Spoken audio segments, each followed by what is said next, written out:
우리가 보통 선사시대 하면 딱 떠올리는 이미지? 그거 있잖아요.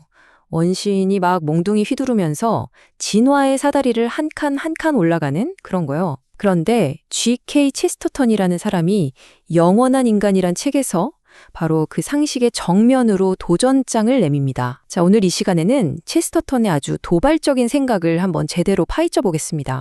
동굴 인간 하면 바로 이 그림이죠. 아주 거칠고 폭력적이고 몽둥이로 여자를 팍 쳐서 동굴로 끌고 가는 모습. 체스터턴이 이걸 아주 재밌게 비꼬는데요. 가만 생각해보면 어떤 동물의 세계를 봐도 암컷이 나를 데려가기 전에 일단 한 대 먼저 때려줘 라고 고집하는 그런 병적인 겸손함은 없지 않냐는 거죠. 그런데 말이죠.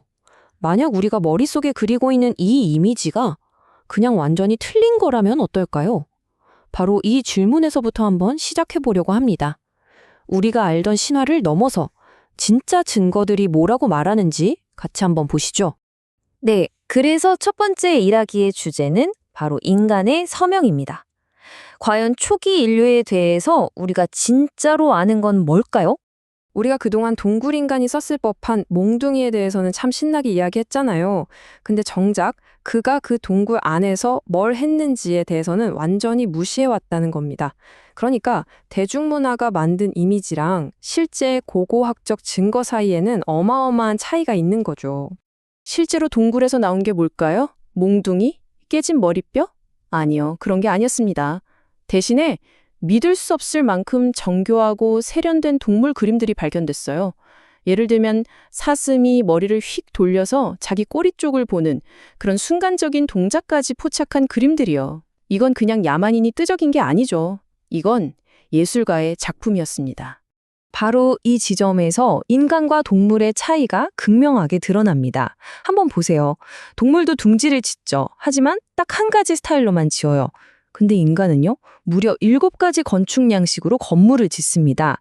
동물은 그냥 세상을 경험하고 살아갔지만 인간은 그걸 예술로 표현하고 재현해내죠. 자연 속에서 그냥 사는 것과 자연을 비추는 거울을 만들어내는 것, 정말 엄청난 차이 아닌가요?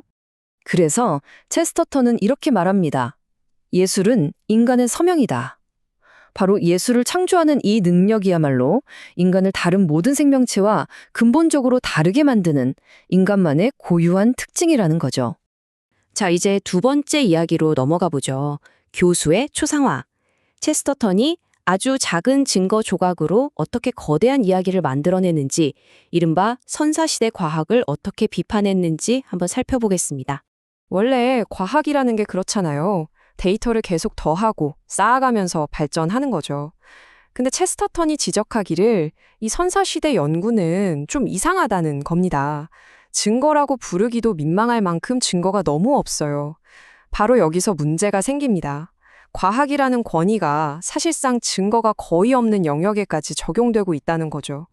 이게 정말 재밌는 부분인데요. 피테칸트로푸스라는 존재가 어떻게 만들어졌는지 한번 보세요. 일단 두개골 조각 하나를 찾습니다. 그리고 근처에서 넓적다리뼈 하나가 또 나와요. 자, 이걸로 뭘 하느냐? 완벽한 잃어버린 고리를 추론해냅니다. 그리고 거기서 멈추지 않고 아주 섬세하고 감장까지 담긴 초상화를 그려내죠. 뼈 조각 몇 개에서 시작해서 완전한 인격체 하나를 창조해내는 겁니다. 정말 대단한 상상력 아닌가요? 체스터턴이 여기서 아주 핵심을 찌르는 말을 합니다. 이렇게 정성스럽게 그린 얼굴이랑 아련한 눈빛을 보고 이게 사실은 넓적다리뼈의 초상화라고 상상할 사람이 어디 있겠는가? 정말 그렇죠. 이렇게 빈약한 증거 위에 얼마나 거대한 확신이 세워져 있는지를 아주 재치 있게 보여주는 겁니다. 좋습니다. 이제 세 번째 주제, 역사의 진짜 시작으로 가보겠습니다. 여기서는 인류가 야만적인 상태에서 문명으로 아주 천천히 점진적으로 발전했다는 또 하나의 고정관념을 깨보려고 합니다. 자, 역사의 문이 딱 열렸을 때 맨 처음 등장하는 모습이 뭘까요? 외로운 동굴 거주자일까요? 전혀 아닙니다. 오히려 이미 거대하고 아주 오래된 문명들이 불쑥 나타나요. 이집트나 바빌론의 가장 오래된 기록들을 보면 정말 깜짝 놀랄 정도죠. 우리가 보통 생각하는 거랑 실제 사실이 어떻게 다른지 한번 비교해 볼까요? 우리는 원시적인 유목 부족을 상상했지만 역사는 바빌론 같은 거대한 도시를 보여줍니다. 사회가 아주 천천히 시작됐을 거라고 생각했지만 사실 문명은 처음부터 이미 오래되고 복잡했어요. 그리고 힘센 남자 한 명이 다스리는 독재가 시작이었을 거라고 믿었지만 오히려 민주주의가 독재보다 더 원시적인 형태일 수도 있다는 거죠. 체스터턴에 따르면 독재는 사회의 시작점이 아니라는 겁니다. 오히려 피로에 지친 민주주의가 낳은 마지막 결과물일 때가 많다는 아주 흥미로운 주장을 하는데요. 그러니까 시민들이 계속해서 사회를 감시하고 참여하는 데 지쳐서 그냥 한 명한테 다 맡기자 할 때 바로 그 순간 독재가 등장한다는 거죠. 자, 이제 마지막 네 번째 주제입니다. 인간 혁명. 지금까지 이야기한 것들을 모두 모아서 체스터턴이 내린 최종 결론이 무엇인지 함께 확인해 보시죠. 만약에 인간이 그냥 동물 중 하나라고 한다면 정말 이상한 동물이죠. 스스로 무언가를 창조하고 법을 만드는 존재이면서 동시에 옷이나 가구 같은 인공적인 도움이 없으면 제대로 살기 힘든 불구자이기도 하니까요.